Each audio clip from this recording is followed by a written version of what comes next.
Hey guys, what's going on? It is Wednesday, and if it is Wednesday, it is time for Story Time with Taffy, episode number 33. I can almost directly jump into the stories this week. There's no real channel update. We're posting whatever the hell we want on mostly whatever the hell kind of schedule we want, and it kind of feels awesome, and you guys seem to be reacting the same. So Rob and I will continue to talk about what games he wants to play, what games I want to see him play, and what games I think he should post, and try to find a whole bunch of happy mediums and middle grounds so that we don't fall back into the same funky quagmire we were in for almost the entire month of July. This is one of only 3 story times left. Sorry, that's the way it is. You know what's going on. Grad school, blah blah blah, moving, blah blah blah, lots of debt, blah blah blah. So without any further ado, let's jump into this story time, which will consist almost entirely of stories you guys have picked. I like the idea of answering your questions on the way out the door because frankly, I have a bunch of stories left and they're all kind of the same quality. None of them are blockbusters. I've told you all the good ones at this point. So if you guys want to kind of pick and throw out ideas and comments and questions, and I will do my best to field them. That's just kind of how it's going to go from here on out. This is about me trying my best to answer you because you guys are the reason that I do this in the first place. The Blackout 555 says, Taffy, do you have any stories about your freshman year of high school? My freshman year was probably just about as unfun as anyone else's. I mean, you're on the bottom of the totem pole. Everyone's kind of pecking at you from the moment you walk in the door. And for me, despite the fact that I was 6 feet tall and 185 pounds, I still spent most of my days just trying to avoid hazing, which I did successfully with a few near misses. One of the first days I walked into school, I had 3 very large juniors grab me and slam me up against a trophy case. I kind of had a feeling I knew what was coming. I braced myself as all the chit-chat and all the threats began to sort of slowly and quietly trickle out of their mouths about what they were going to do and pink belly and blah blah blah this and hurt me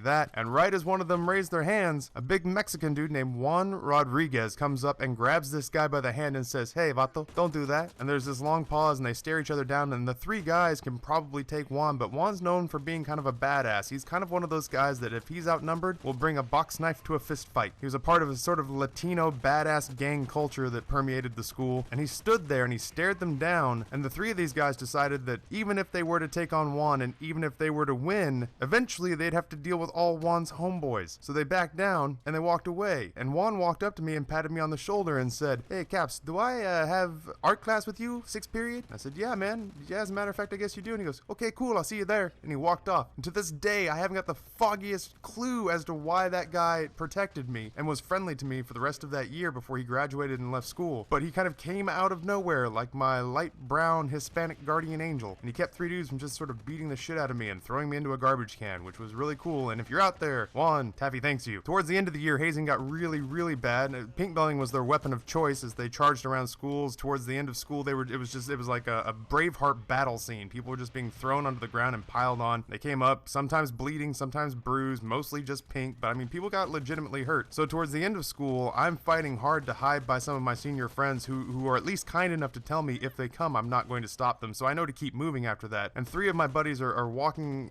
in a line, and we're just kind of watching each other's back. And then it's like a scene out of Jurassic Park where we round a corner into a grassy knoll, and a whole bunch of angry upperclassmen come shooting out of the fucking brush like velociraptors. And they're behind us, and they take down some of the slower people from the herd, but the 3 of us break out into the open as we're watching my friends be fed on in the background. Arlo, Trevor, and I are running shoulder by shoulder, and we don't know what we're going to do because there's still a bunch of them chasing us, and they're right behind us. And Arlo goes, "I don't know what we're going to do, and I'm getting tired of running already." And Trevor and I looked at each other, and this is why Trevor and I were best friends for a really long time. Without saying a word, we caught each other's eyes, and the plot hatched and took germination, and it blossomed and became a beautiful flower all in the amount of time that Trevor and I took to look each other in the eyes. And as we finished our little microsecond plot, we both kicked Arlo in the legs and knocked the legs out from underneath him, and Arlo fell, and the seniors fell on him, and they fed and they feasted, and there was blood and entrails, and it was like a wildlife documentary, but it gave Trevor and I the time we needed to escape. And if you think that makes us dicks, we're okay with that, because you know what? We survived. Orange Squish wants to know, you got any concert stories, Taffy? I don't go to a lot of concerts. It's not because I don't like music. I like music. I'm just not so into music that I'm willing to spend a shitload of money to see it live. I know there are a lot of really good concert people out there. The last concert I went to was for an artist named Martin Sexton, who plays a sort of modern American blues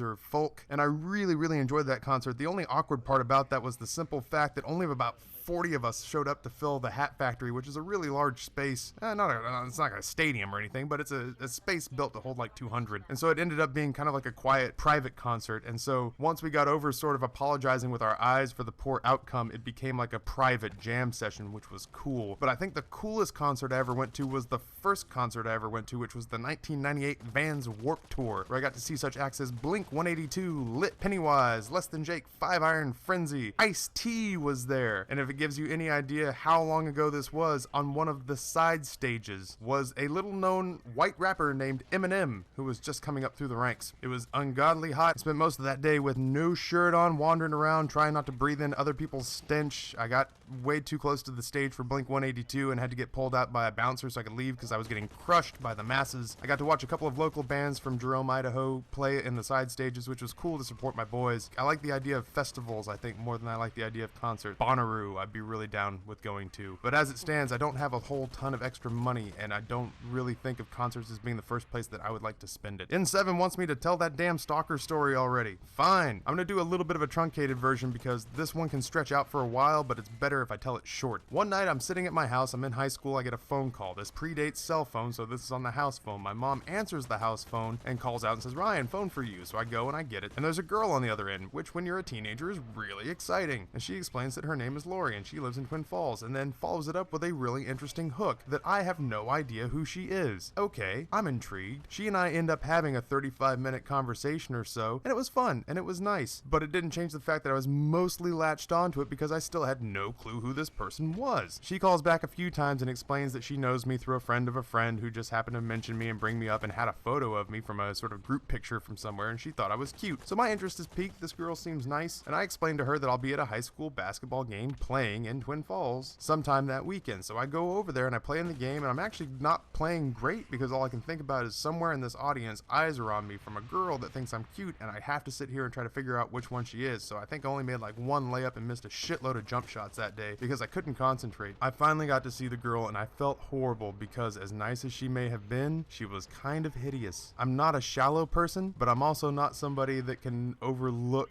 superficial qualities. I'm not going to buy an ugly car just because it gets great gas mileage. So I really tried to be tender and to break things off, and the more I tried, the more sort of clingy and possessed to the idea that it might be able to work this Lori girl became, and I felt bad because eventually the only road left is cruel to be kind. And nobody wants to do that, but it kind of becomes the only alternative when all the other alternatives have been exhausted. So I decided to really just rip the band-aid off, and I did it, and I thought that was it, and I thought it was over, and I said, "Don't call here anymore, and I'm really sorry, but this has to be it." And then I get home from school one night, and she is sitting in a running car in the alley behind my house, just staring at my bedroom window, and I didn't even know she had the address of where I lived, so that was a little disconcerting. And this happened for a few nights in a row before I finally called some friends and said, "You guys gotta come over and check this out. This girl is seriously just sitting in a running car with a friend on the edge of my block watching my house, waiting for me to go in and out of it." So I have a couple of friends that we'll just call Jane and Jill, who were kind of badasses. Like, they were thuggish, they were skater girls, and they came over to hang out with me and my buddy Simon, and I explained the situation to them to let them know that I had this kind of girl that I was worried that might be a crazy ass stalker. Without any hesitation, basically Jane and Jill said, "Is that the crazy bitch right there sitting in the car?" And I said, "Yes." And they said, "All right, bye." And they walked outside and went to confront her, and the girl sped off, and they went and got in their car and they chased her. And when they finally caught up with her, the girl pulled into a house, and both these girls get out and they run into the house, and my girls Jane and Jill pull up behind her and get up and run towards the house. And as they're getting close to the front door, apparently a very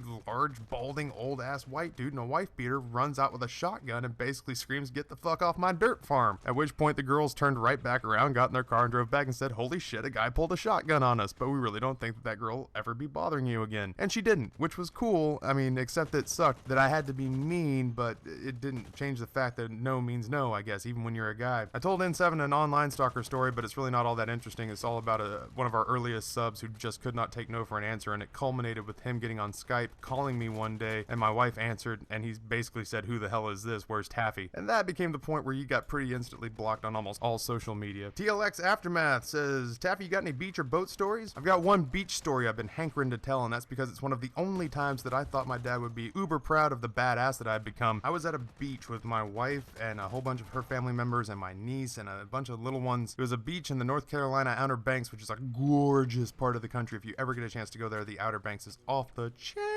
And we had rented a beach property and were enjoying the whole crab bake scene and playing in the surf and all that kind of good stuff. And the rental property next door to us, though, was a whole shit ton, a metric shit ton, which you can look up. The British folks will back me up. That's a measurement of Jersey Guidos, just the most awful, offensive, inconsiderate bunch of punks that you could ever really picture in one group. They were mostly the teenagers that give teenagers bad names, and then there was also a grandfather and some parents there, but they were there and not doing anything to corral these kids that were very clearly just out to shitting everyone else's Cheerios. And so one day we were out in the surf, and I'm out there with all of my family and my wife, and at that point my wife was pregnant, so I didn't have a son yet, but my niece was as close to the thing as I had to a child, and I treat her like I would treat a daughter. I love her to death. And as we're sitting out there, I noticed that these kids have pulled out a California slingshot, which is two long-ass surgical tubes that are tied off at a slingshot position, and you use them to launch whatever the hell you want. But these kids are using water balloons, and that sounds harmless enough, but when you realize that this thing is launching water balloons over 75, 80 meters, and it's landing at a speed of like 60 miles an hour into a group of kids, it takes on a whole different complexion. And at one point, one of these water balloons splashed down in the ocean a few feet away from my niece, and I went